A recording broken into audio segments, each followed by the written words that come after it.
Welcome to the Week 4 Sentinel High School football preview. I'm Perry Mattern alongside Jake Adams, and as we have gotten our tab ready for this Friday, looking at all of these games, another good slate of games, Jake. Yeah, absolutely. It's going to be a fun week to cover again. Carlisle at State College to start things off. The Thundering Herd 2-1 coming off of a big win over Southwestern. Meanwhile, State College 1-2. They lost last week in West Virginia against Martinsburg. And let's see if this Carlisle offense can take the show on the road. Yeah, and obviously they can score points, and now it's the first time we get to really see what they do in the Commonwealth Division. Could be a first time in a while that they're 1-0 in this division, or even have a win in the division. So it'll be interesting to see what they do there. They got to stop the run, though. 2 times they've gone up against pretty solid runners and have been gashed in the game. Redland at Hershey, the Patriots maybe the most surprising 3-0 team of the ones that we have here in the area. They take on Hershey, who is 1-2. Phil Overton has really established himself for Redland, 515 yards already. It's over 250 last week on the ground. He's just building up a head of steam, which is exactly what Redland's got to like to see there. This team just seems to win however they need to, late, dominating, ground control, throw the ball. They have a very well-built team all around that just seems to be suited for multiple games. See what the Patriots can do in the Keystone this year. Bishop McDevitt at Mechanicsburg, another Keystone matchup. The Crusaders 3-0, Mechanicsburg 1-2. Wildcats get off the schneid last week, beating Northern 35-0. McDevitt, you were at that game, struggled big time, but they come away with a 6-3 win. But if you're Mechanicsburg, at least that it shows these guys are beatable. Yes. They're down Andre Robinson, which is a big pain for McDevitt to go through, but Matt Geiger's really solid there. They've got weapons all across the board. Unfortunately for McDevitt, or for Mechanicsburg, I should say, it doesn't look like they'll probably get back to 500. They're going to have to be able to score to keep up with that offense. And if they do, that could be a very fun game there at Soldiers and Sailors Memorial Field. Palmyra at Trinity, a couple of 1-2 teams. The Shamrocks really wish they were not in this situation. Blew a big lead last week against Columbia, and now will try to get back going in the right direction. Yeah, this team is probably better than their record shows. They've got some weapons on offense. They've just been caught in some unfortunate circumstances. While missing was just a tough game. State-ranked team there.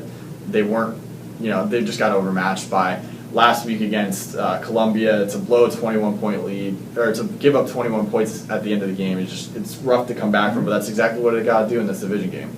Another couple of 1-2 teams, Northern at James Buchanan, and the Polar Bears scored 48 points in their opener, beating Susquehannock. Since then, 9 points in 2 games. They're going to need to score at least a little bit here against James Buchanan. Yep. And James Buchanan, the big question for them is, are they going to get Dylan Sanders back, their quarterback? If they do, that could pose some problems for Northern, because then the balance on offense is back. If not, James Buchanan can run the ball, and Northern needs to show that they can stop it. Yeah, James Buchanan really exclusively running the ball last week in their big loss to Camp Hill. Big Spring at Greencastle. Greencastle 3-0. The Blue Devils have already scored 139 points. Meanwhile, Big Spring really struggled with the offense last week, losing 14-7 at Boiling Springs. And this would be a huge way for them to start off the division schedule. Yeah, and I'm sure Mike Berry, coach there, would love to have been 3-0 going into this game, coming off a emotional loss there against Boiling Springs.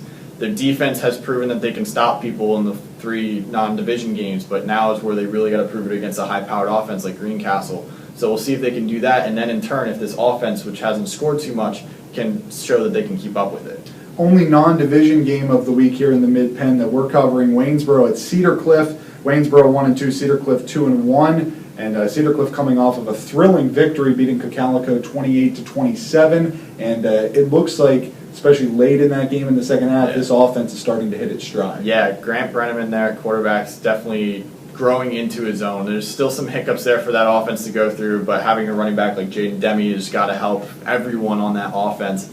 It'll just be interesting to see. This team seems to be growing a little bit quicker and a little bit more steadily than I think everyone else in our area might be, and might be surprising some teams. I don't know if many people saw them going 2-1 at this point. Yeah, the Keystone should be very competitive this year, including them, Redland, McDevitt, and others.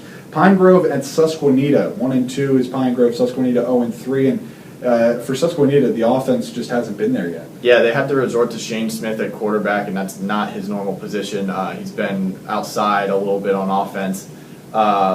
So they just need to get something going. They still don't have a 100-yard rusher yet. So anything that they can get to take some pressure off of defense that's just been run up and down on all season would be really helpful. West Perry at Camp Hill Saturday night. The Lions still playing over in Mechanicsburg until their new home is built, I should say. And the Lions have just been lighting up the scoreboard. And they get an interesting West Perry opponent. West Perry has played Big Spring, East Penn, and Greencastle. Those three teams, three of the best in the Mid-Penn. Yep. They're combined, 8-1. So it'll be interesting to see maybe how good West Perry is. This could be a pretty good game. Yeah, if West Perry can put the offense together, they do have the pieces. The question there is going to be, can Chris Lehman, the quarterback, keep pace with Michael Schuster on the other end? Lehman's not completing 50% of his passes yet, and he does have some weapons there. They just haven't been able to click, I think, the way that they would like to, and that'll be something they need to do in this week. Our three highlight games of the week, we start off in Middletown. Boiling Springs goes on the road, coming off a very emotional win, beating Big Spring 14-7, the late Dylan Romig touchdown. And now we'll see if the Bubblers can continue this into division play. Yeah, it'll be a big challenge for them. Obviously, they're riding high right now, so they got to make sure that they don't falter there. You hear it all the time. It's a big cliche. You don't want to be too emotional going into every game.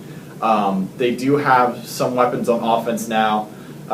See if they can keep that going. That offensive line has proven at times that it can run, but it isn't consistent yet. Middletown is going to pose a really big challenge there for them, and that's why I sat down this week with their coach, Nate Freier, to talk a little bit about the game ahead and also to talk a little bit about Big Spring last week. Okay, we're here talking with Bowling Springs coach Nate Freier. Coach, you guys coming off an emotional win last week against Big Spring. Just talk about, does that feel like you got a little bit of a monkey off your back there? Well, the bottom line with Big Spring is it's always going to be an exciting game. It's always going to be a tough competition for the two. It's an important game for the two communities overall to start out with. And in our case, it was the thing that we thought sort of attempt to turn us around last year.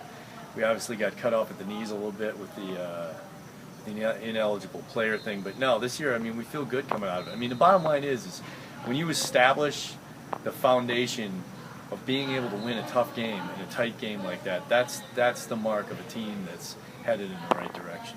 You guys got Middletown coming up Friday. Just talk a little bit about what you got to do to try and stop some of their offense there. They got some weapons. Sure, they got a couple of backs that are making a difference out there, which is, obviously the key to any defensive plan for them is to shut down their two good backs. And that's obviously what we're going to do. Look, they run a very simple but sometimes confusing offense for the defense up front. We're doing everything we can to sort of cover down on the uncertainty that's created by that offense and make sure we play assignment football against it to shut them down. And then offensively for you guys, you had a good first week running the ball, but the past 2 weeks a little bit tough. What do you got to do to get things going again against them? Well, look, one thing I'll say is we're going against a defense we're quite familiar with, right? It's a 4-4 defense, so you got to line up, block it. You line up, block it, and run hard with the football. We're going to have good results. I think the one thing that was a little tough for us last week is the adjustment from a 4-4 defense that we faced the previous 2 weeks to a 3-5 against Big Spring. Big Spring also had some decent, some really good athletes on the other side of the ball that made things happen on defense. This week we plan on, lining up and getting back to Bubbler football. All right, we thank Bubblers coach Nate Freier for taking his time to talk to us this week. And now let's move on to Harrisburg, Cumberland Valley. High School Sports Live is going to be there. Jake Adams is going to be there. And this should be another good matchup. The Eagles, this schedule has been pretty tough early. Yeah. To go 2-1, that's definitely credit to Michael Whitehead and that team that every year we talked about all season. They lose 20 guys and, the two that are left just bring on everyone else that comes back up.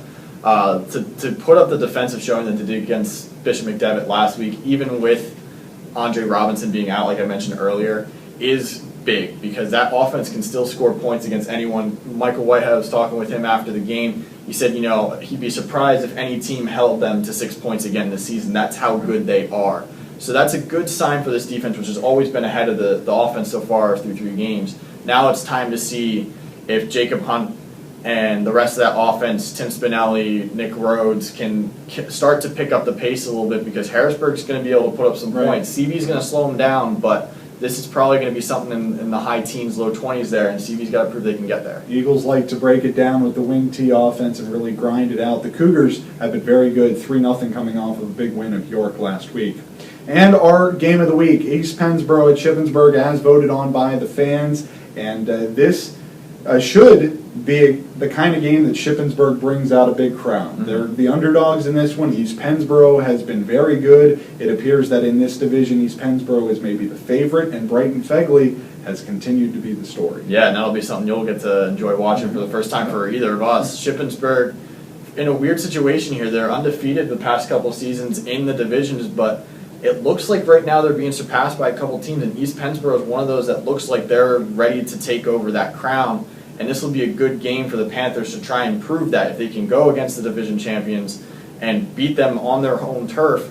That would say a lot for this team and for this offense especially, which, like I said, you're going to get a chance to watch Brighton Fegley do his thing. I'm excited. 116-15 is what East Pennsboro is outscoring their opponents this year. That does it for this week's high school preview video. Make sure you check out the Sentinel tab, the football tab coming out in Friday's paper. We'll have all of our picks in there, and actually, we didn't agree on too many this week. Actually disagreed on 4 or 5 of them, so check that out, and we'll catch you on Monday for our recap.